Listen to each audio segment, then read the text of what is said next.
हम लेडीज़ घर और किचन के काम करने में कितने भी ज़्यादा माहिर हो, कभी कभी हम सभी के साथ ऐसा होता है कि एक साथ ढेर सारा काम आ जाता है और हम घबरा जाते हैं कि कौन सा काम पहले करें, कौन सा बाद में करें। तो इस वजह से हमारा काम और भी नहीं हो पाता है। नमस्ते दोस्तों, मैं हूँ छाया और आपके अपने चैनल छाया रसोई में एक बार फिर से आपका बहुत बहुत स्वागत है। आज मैं एक बार फिर से आपके लिए कुछ यूजफुल टिप्स एंड ट्रिक्स लेकर आई हूँ, जिसको अपनाकर आप अपने घर और किचन के काम को बिना घबराए बहुत आसानी से निपटा सकती हैं। तो दोस्तों, वीडियो देखने से पहले हमेशा की तरह कमेंट बॉक्स में लिखकर ये ज़रूर बताइएगा कि आप इस चैनल की वीडियोस किस शहर या फिर किस गांव से देख रहे हैं, जिसे मैं लिखकर आपको थैंक्स बोल सकूं। तो चलिए देख लेते हैं आज की सबसे पहली टिप। लैपटॉप का यूज आजकल हर कोई करता है और ऐसा नहीं है कि सिर्फ वीडियो एडिटिंग के लिए। इसके अलावा भी लैपटॉप की बहुत सारी ज़रूरत होती है और बच्चे पढ़ने के लिए भी ज़्यादातर लैपटॉप का ही यूज करते हैं। तो क्या होता है कि जब लैपटॉप का हम ज़्यादा देर तक यूज करते हैं, ज़्यादा देर तक इस पर काम करते रहते हैं, तो ये गर्म हो जाता है। बहुत सारी घटनाएं भी आए दिन न्यूज में आती हैं कि लैपटॉप गर्म होने से ऐसा हो गया, वैसा हो गया। खासकर गर्मी में ये प्रॉब्लम बहुत ज़्यादा आती है। तो उससे बचने के लिए बहुत अच्छी टिप आपके साथ शेयर कर रही हूँ। जैसे कि लैपटॉप आप जहाँ भी रखते हैं, मेज वगैरह पे रख के काम करते ही होंगी। क्या होता है कि लैपटॉप मेज पर या फिर जहाँ भी आप रखती हैं, डायरेक्ट ऐसे रख देते हैं। इसके पीछे साइड में आप देखे होंगे जाली जैसी होती है, तो इस जाली से एयर निकलती रहती है। तो जब हम इसको मेज पर या फिर बेड वगैरह पर कहीं भी रखकर काम करते हैं, तो एयर अच्छे से नहीं निकल पाती है, जिसकी वजह से ये लैपटॉप काफ़ी ज़्यादा गर्म हो जाता है। थोड़ी देर काम करना है तब तो ज़्यादा दिक्कत नहीं होती है, लेकिन अगर घंटों काम करते हैं, जैसे हम यूट्यूबर्स हैं तो घंटों लैपटॉप पर काम करते हैं, तो उस समय और ज़्यादा ये गर्म हो जाता है। इसके लिए हम लेंगे पानी या फिर कोल्ड ड्रिंक के बॉटल का ढक्कन। 4 ढक्कन की ज़रूरत हमें है। इस तरह से 4 ढक्कन हम रख देंगे और फिर इसके ऊपर लैपटॉप रख के अपना काम करेंगे। तो लैपटॉप थोड़ा हाइट में आ जाएगा, जिससे एयर बहुत आसानी से निकल जाएगी। तो इस तरह से अगर आपके पास लैपटॉप का स्टैंड नहीं है, तो आप पानी या फिर कोल्ड ड्रिंक का ढक्कन रख के अपने लैपटॉप पर काम कर सकती हैं। इसमें हमारा एक भी रुपया लगने वाला नहीं है, फ्री का ये हमारा स्टैंड बनकर तैयार हो जाएगा। और अगर आप थोड़ा सा पैसा खर्चा करना चाहते हैं, तो इस तरह का स्टैंड मार्केट में बहुत आसानी से मिल जाता है और ऑनलाइन भी मिलता है। सस्ता महंगा हर रेट में मिलता है, तो आप इसको भी चाहे तो ले सकते हैं और इसको आप अपने हिसाब से कम ज़्यादा जैसा भी चाहिए सेट कर सकते हैं। तो बस अगर आप इस पर अपना लैपटॉप रख रहे हैं, तब आपको ढक्कन की ज़रूरत नहीं है। इसमें कोई भी प्रॉब्लम नहीं आती है, एयर अपने आप से निकलती रहती है। और सबसे अच्छी बात है कि लैपटॉप को आप अपने हिसाब से सेट भी कर सकते हैं। जैसी आपकी हाइट है, जैसी जगह पर आप बैठ रहे हैं, उसके हिसाब से इसको सेट करके भी इस स्टैंड पे रख सकते हैं। तो आपको काम करने में काफ़ी ज़्यादा आसानी हो जाती है। तो दोस्तों, उम्मीद करती हूँ ये टिप आपको पसंद आई होगी। चलिए बढ़ते हैं नेक्स्ट टिप की तरफ। नेक्स्ट टिप है हमारी शहद को लेकर। मार्केट में आजकल कई तरह के शहद आ रहे हैं, पहचान करना बहुत मुश्किल हो रहा है कि कौन सा असली है, कौन सा नकली। तो आज मैं बहुत आसान तरीका आपके साथ शेयर कर रही हूँ, जिससे आप असली और नकली शहद का पहचान कर सकते हैं। तो इसके लिए सबसे पहले किसी बर्तन में आप ले लीजिए थोड़ा सा पानी और पानी में थोड़ा सा शहद इस तरह से डालिए। अगर शहद पानी में डालते ही घुल गया, तो इसका मतलब शहद नकली है। और इस तरह से नीचे बैठा रहा, घुल नहीं रहा है, जब तक आप इसको नहीं घोलेंगे तब तक ये नहीं घुलेगा, इसका मतलब शहद असली है। ये मिक्स फ्रूट शहद है। आप इस टिप को किसी भी तरह के शहद पर अपना सकते हैं। तो इस तरह से अगर आपको भी शहद पे थोड़ा सा भी डाउट है कि असली है या नकली, तो आप पहचान कर सकते हैं। अक्सर हम सभी के घरों में ढेर सारे काम आ जाते हैं और उनमें कभी कभी छोटे छोटे काम हम भूल जाते हैं, जैसे कि आलू उबालना है या फिर चना राजमा, ये सब कुछ भिगाना है।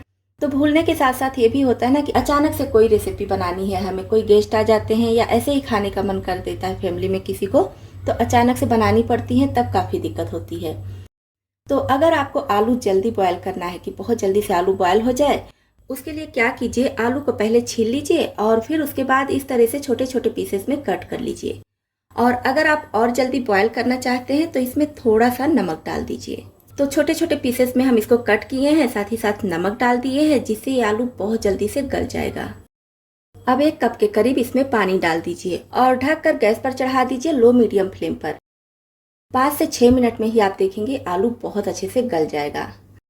अब अगर हम प्रेशर कुकर में इसको बॉयल करेंगे तो बस एक सीटी में ही गल जाएगा, लेकिन उसका प्रेशर निकलने में टाइम लग जाता है। जितना ज़्यादा छोटा आप आलू कट किए रहेंगे उतनी जल्दी गल जाएगा। तो अगर आप भी जल्दबाजी में हैं और आलू बॉयल करना है तो इस टिप को अपना सकती हैं। नेक्स्ट टिप के लिए हम इस तरह का कोई बर्तन लेंगे जिसका यूज हमें खाने पीने की चीज़ों में नहीं करना है, और चाहे तो डिस्पोजल बाउल वगैरह भी ले सकते हैं। इसमें डाल देंगे थोड़ा सा खाने वाला सोडा, यानी कि बेकिंग सोडा, मीठा सोडा भी इसको बोलते हैं। अब इसमें डालेंगे पानी। तो पानी हम बहुत ज़्यादा नहीं लेंगे, आधा छोटा कप के करीब पानी मैं यहाँ पर ले रही हूँ। आप अपने ज़रूरत के हिसाब से पानी ले लीजिए। अब इसमें हम डालेंगे हार्पिक। तो ये मेरे किचन वाला हार्पिक है जो मैं किचन के यूज के लिए रखे रहती हूँ। तो आप भी एक छोटा हार्पिक रख लीजिए। किचन में बहुत सारी चीज़ें ऐसी होती हैं जिसको हम हार्पिक से बहुत आसानी से साफ कर सकते हैं कम मेहनत में। तो छोटा सा आप हार्पिक रखे रहेंगे तो किचन में आपका काम करना काफ़ी आसान हो जाएगा और आपका काफ़ी सारा समय भी बच जाता है। तो जैसे ही हम हार्पिक इसमें डालेंगे बहुत अच्छा रिएक्शन होगा, और आप देख पा रहे होंगे कितने अच्छे से ये रिएक्ट कर रहा है। तो अब हमें चाहिए ब्रश, और ये नॉर्मल टूथ ब्रश नहीं है। इससे सफाई का काम किया जाता है, जैसे कि गैस वगैरह हम साफ करते हैं, गैस का बर्नर वगैरह, और इसका शेप भी आप देख पा रहे होंगे थोड़ा अलग है। तो इससे सफाई का काम बहुत अच्छे से होता है, और इसका ये जो ब्रश है ये काफ़ी हार्ड भी होता है। इसका यूज हम क्या करेंगे, चलिए इसको भी देख लेते हैं। हमारे घरों में जो टाइल्स लगी होती है, यहाँ पर जो लाइनिंग होती है, ये लाइनिंग काफ़ी ज़्यादा गंदी हो जाती है, और अगर हम इसको ऐसे ही छोड़ देते हैं तो साल 2 साल में देखते हैं गंदगी की काफ़ी मोटी परत जमा हो जाती है, जो देखने में बिल्कुल भी अच्छी नहीं लगती। तो मैं इसको कुछ कुछ दिनों पर साफ़ करती रहती हूँ, इसलिए बहुत ज़्यादा मोटी गंदगी नहीं है। तो हल्की फुल्की गंदगी है, अभी त्यौहार का सीजन है तो मैं इसको साफ़ करके आपको दिखा रही हूँ। अगर आपके घर में ज़्यादा गंदगी है तो आप उसको भी इसी तरह से साफ़ कर सकते हैं। ये लिक्विड लेंगे और इस ब्रश से हम इस तरह से इसको रब करेंगे।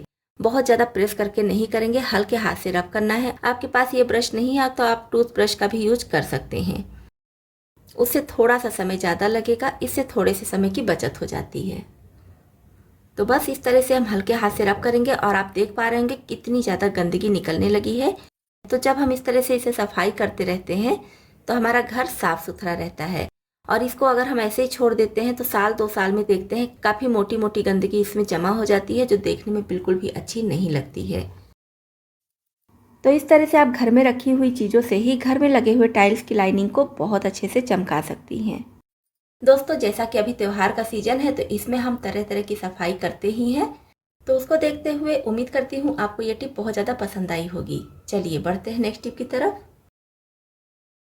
मेरे पास देखिए ये फिश बाउल है। तो जब से मैं एक्वेरियम खरीदी हूँ ये बेकार हो गया है, करीब 2 साल से ऐसे ही इधर उधर पड़ा हुआ है, और इतना हल्का ये होता है कि टूटने का भी डर होता है कि तुरंत जरा सा कुछ लगेगा और ये चिटक जाएगा। तो आज मैं इसे कुछ अलग करने वाली हूँ। जैसे कि मेरे पास ये कुछ पुराने फ्लावर पड़े हुए हैं, कुछ पॉट सहित हैं, कुछ बिना पॉट के। तो सबको हम इसमें अच्छी तरह से सेट कर देंगे। इस तरह से सेट करेंगे कि जो इसका फ्लावर वाला या फिर जो घास वाला एरिया है वो बाहर से दिखे। तो पॉट को अंदर की तरफ करेंगे और फ्लावर को बाहर की तरफ इस तरह से सेट करते हुए बाउल में रख देंगे। तो बस इतना काफ़ी है, और मैं नहीं रख रही हूँ, आप चाहे तो पूरा ऊपर तक भर कर भी रख सकते हैं।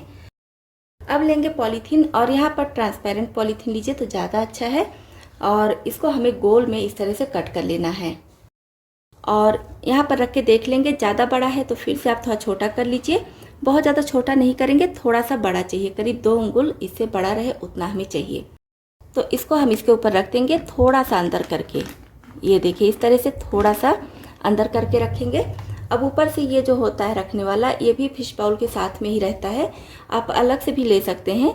पॉलीथीन थोड़ी सी बड़ी रखेंगे, और जब हम इससे इसको बंद करेंगे तो थोड़ी पॉलीथीन अंदर की तरफ हो जाती है, उसके बाद बाहर से एकदम बराबर हो जाती है। ये देखिए बाहर से एकदम बराबर हो गई। पॉलीथीन मैं इसलिए लगाई हूँ जिससे कि बाउल के अंदर कोई भी धूल मिट्टी या कीड़े मकोड़े ना जाएं, क्योंकि इसमें छेद होता है। अगर सिर्फ हम फ्लावर रखने के बाद और इसी को लगा देते तो अंदर गंदगी जाती, जिससे फ्लावर काफ़ी ज़्यादा गंदा हो जाता, अच्छा बिल्कुल नहीं दिखता। तो इसलिए मैं पॉलीथीन लगाई हूँ जिससे कि किसी भी तरह की गंदगी अंदर ना जाए। तो इस तरह से देखिए पुराने बेकार पड़े हुए फिश बाउल का कितना अच्छा यूज हो गया। इसको हम कहीं भी रख देंगे, देखने में अच्छा लगेगा। वैसे तो हम नाइट बल्ब कोशिश करते हैं कि कलरफुल लें, या तो फिर किसी को कलरफुल पसंद है, किसी को प्लेन पसंद है, घर में ये भी दिक्कत आ जाती है। तो अगर आपको प्लेन वाले बल्ब को कलरफुल करना है तो उसके लिए क्या कीजिए, लीजिए बलून। तो नाइट बल्ब का जो कलर आपको पसंद हो उस कलर का बलून आप ले लीजिए और बलून को यहाँ से ऐसे इसका जो माउथ वाला एरिया होता है कट कर दीजिए। थोड़ा छोटा बलून है तो भी चलेगा और बड़े साइज़ का है तो आप उसके हिसाब से इसको कट कर दीजिए और उसके बाद बल्ब में इस तरह से लगा दीजिए। तो बलून बहुत अच्छे से इसमें सेट हो जाता है और फिर आप इसको जला कर देखिए तो जिस कलर का आप बलून लगाए रहेंगे उस कलर का ये नाइट बल्ब जलेगा। और ये कलर आपको अगर नहीं पसंद आए तो फिर दूसरे कलर का बलून लगा लीजिए। इस तरह से एक ही बल्ब में आप तरह तरह के कलर का बलून लगाकर अपने मनपसंद कलर का बल्ब बना सकती हैं। अब ये जो कटा हुआ भाग है इसको भी मैं फेंकने वाली नहीं हूँ। जैसे कि कोई कोई पेन होता है जिसकी ग्रिप बढ़िया नहीं बनती है, तब आप क्या कीजिए, इसके इस कटे वाले भाग को आप पेन में इस तरह से लगा दीजिए और अच्छे से फैला दीजिए, जितना फैले उतना फैला दीजिए। तो फिर आप इससे जो भी लिखेंगे बहुत आसानी से लिख पाएंगे, ग्रिप बहुत अच्छे से बनेगा। तो इस तरह से बलून के कटे हुए भाग का भी हम यूज कर सकते हैं। सोफा हम सभी के घरों में होता है, खासकर ये लकड़ी वाला सोफा हर घर में होगा ही होगा। अगर आप नया सोफा ले लिए हैं तो भी पुराना वाला सोफा आपका लकड़ी का ही होगा। तो क्या होता है कि सोफे पे जैसे हम बैठते हैं तो उसको थोड़ा सा इधर उधर खींचते हैं तो सोफे के पीछे जो दीवार होती है ना उसमें कभी कभी रगड़ लगता है, जिसकी वजह से दीवार खराब हो जाती है। तो इस तरह से हम इसको खींचते हैं या फिर झाड़ू पोछा लगाने के लिए भी सोफे को इधर से उधर खींचते हैं तो भी वाल पर निशान पड़ जाता है जो देखने में बहुत ख़राब लगता है। तो इसके लिए क्या कीजिए, आप लीजिए डबल साइडेड टेप और इसको कट कर लीजिए। बहुत ज़्यादा बड़ा नहीं चाहिए, छोटा सा पीस इसका कट कर लीजिए और इस पर जो कागज़ लगा होता है एक साइड से इसको हमें हटाना नहीं है, इसको इसी पर चिपके रहने दीजिए। अब इस छोटे से टुकड़े को हम सोफे के यहाँ पर ऐसे चिपका देंगे। आप वीडियो में देखिए समझ में आ जाएगा। बस इस तरह से चिपका देंगे दोनों तरफ और उसके बाद हम सोफे को कितना भी खींचें, इधर से उधर करें, वाल पर कोई भी निशान नहीं पड़ेगा, क्योंकि डबल साइडेड टेप का जो कागज़ होता है उसको हम निकाले नहीं है। साथ ही साथ ये स्पंज का काम करेगा जिससे आपका वाल ख़राब होने से बच जाएगा। दोस्तों आई थिंक आपको ये टिप भी पसंद आई होगी। नेक्स्ट टिप है हमारी बैंडेज को लेकर। जैसे ही कहीं कट पिट जाता है तो सबसे पहले हम बैंडेज लगाते हैं। लगाने को तो बहुत आसानी से ये लग जाता है, लेकिन निकालते समय काफ़ी ज़्यादा दिक्कत होती है और अगर कहीं बाल वाला एरिया है तब तो और ज़्यादा दिक्कत होती है। जैसे कि मेरे बेटे के घुटने पर देखिए कट लग गया था तो मैं वहाँ पर बैंडेज लगा दी थी और अभी इसको निकालना है तो काफ़ी ज़्यादा दिक्कत हो रही है क्योंकि बैंडेज बाल में चिपक जाता है। बड़े लोग हैं तब तो थोड़ा समझ सकते हैं, धीरे धीरे करके निकाल सकते हैं। छोटे बच्चों के साथ तो दिक्कत होती ही है, लेकिन टीनेजर हैं तो उनके साथ और ज़्यादा दिक्कत आ जाती है क्योंकि हल्के हल्के जो बाल होते हैं वो बैंडेज में बहुत बुरी तरह से चिपक जाते हैं, तो निकालने में काफ़ी पेनफुल भी होता है। तो इसी के लिए बहुत अच्छी टिप आपके साथ शेयर कर रही हूँ कि अगर बच्चों को बैंडेज आप लगाई हैं, किसी भी बच्चों को या फिर बड़ों को, किसी को भी लगाए हैं और छुड़ाने में दर्द हो रहा है, दिक्कत हो रहा है, तब आप इस टिप को अपना सकती हैं।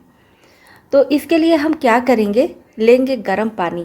हल्का गर्म पानी चाहिए, बहुत ज़्यादा गर्म नहीं चाहिए, इतना चाहिए जितना कि उंगली सहने से थोड़ा सा ज़्यादा हो। अब हमें चाहिए कॉटन। कॉटन को पानी में डिप करेंगे और जहाँ पर आप बैंडेज लगाए हैं उस एरिया को इस तरह से हल्का हल्का सा गीला करना है। बहुत ज़्यादा पानी नहीं लगाइएगा क्योंकि पानी गर्म है तो बच्चे और ज़्यादा परेशान करेंगे। तो बस हल्का हल्का पानी लगाकर इस तरह से आपको इसको गीला करना है। जब आप इसको इस तरह से गीला करेंगे तो हल्का गर्मी मिल जाएगा बैंडेज को, जिसकी वजह से बैंडेज में जो ग्लू लगा होता है वो सॉफ्ट पड़ जाएगा, ढीला पड़ जाएगा। उसके बाद आप बैंडेज को आसानी से निकाल दीजिए।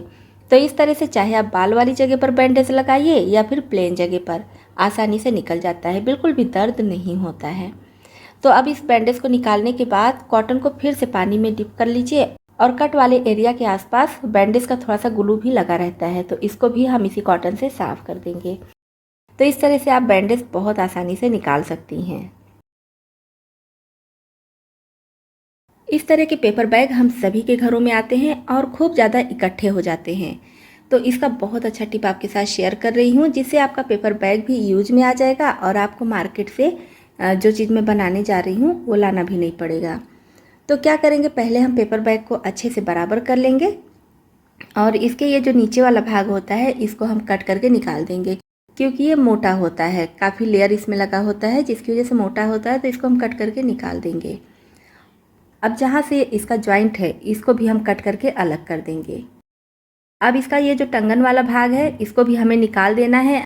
और कभी कभी तो आसानी से ये निकल जाता है, कभी कभी किसी किसी बैग में काफ़ी ज़्यादा मजबूती से चिपका होता है। तो आपकी ज़रूरत के हिसाब से बड़ा बैग है तो कट करके भी निकाल सकते हैं। इसका हमें एकदम प्लेन भाग चाहिए, सब तरफ से एक्स्ट्रा वाला निकाल कर एकदम प्लेन रखेंगे। तो इस तरह से ये पेपर तैयार हो गया है। अब हम लेंगे जूते का डिब्बा। जूते का डिब्बा भी फालतू में हम सभी के घरों में पड़ा रहता है, जूता लाने के बाद इसको फेंक देते हैं। तो आज हम इस बेकार पड़े हुए पेपर बैग का यूज करेंगे और साथ ही साथ बेकार पड़े हुए जूते के डिब्बे का यूज करेंगे। तो पेपर बैग को हम उल्टा करेंगे, इस तरह से सीधा वाला भाग ऊपर रखेंगे और प्लेन वाला भाग नीचे रखेंगे। अब इसके ऊपर डिब्बा रख के इसको हमें अच्छी तरह से कवर कर देना है। कवर करने के लिए आप चाहे तो किसी तरह के ग्लू का इस्तेमाल कर सकते हैं, या फिर ग्लू गन का, या फिर सेलो टेप लगाकर, स्टेपलर लगाकर, मतलब जैसे भी आपको सुविधा हो उस तरह से आप चाहे तो पूरे डिब्बे को कवर कर दीजिए या तो फिर बाहर बाहर ही कवर कीजिए। तो मैं देखिए यहाँ पर बाहर बाहर इसको कवर कर दी हूँ, अंदर की तरफ नहीं की हूँ। अब इसका यूज हम क्या करेंगे ये भी देख लेते हैं। जैसे कि मेडिसिन हम सभी के घरों में होती है, ये मेरा मेडिसिन बॉक्स है। इसी के साथ में आइस बैग भी मैं इसमें रख दे रही हूँ, क्योंकि आइस बैग ऐसी चीज़ है कि ज़रूरत पे नहीं मिलती है। जैसे ही हमें ज़रूरत पड़ती है पूरे घर में खोजने लगते हैं आइस बैग कहाँ है, तो मिलती नहीं है। तो इसलिए मैं एक साथ इकट्ठा रख रही हूँ। ऑक्सीमीटर भी हो गया, ऑक्सीमीटर भी हम एक साथ इसमें रख सकते हैं, क्योंकि ये डिब्बा काफ़ी बड़ा होता है तो छोटी छोटी इसमें ढेर सारी चीज़ें आ सकती हैं। अब आप चाहें तो इसमें बीपी नापने वाला मशीन भी रख सकते हैं, लेकिन अगर ये मशीन रख रहे हैं तो इस तरह से फॉर्म में लपेट कर रखिएगा, नहीं तो फिर थोड़ा स्क्रैच पड़ जाता है ना, खराब होने का भी डर होता है।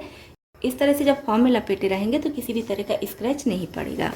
तो इस तरह से और भी चीज़ें आप इसमें रख सकती हैं, जैसे कि डेटॉल या सेवलॉन जो भी आप यूज करते हैं उसको भी रख सकते हैं।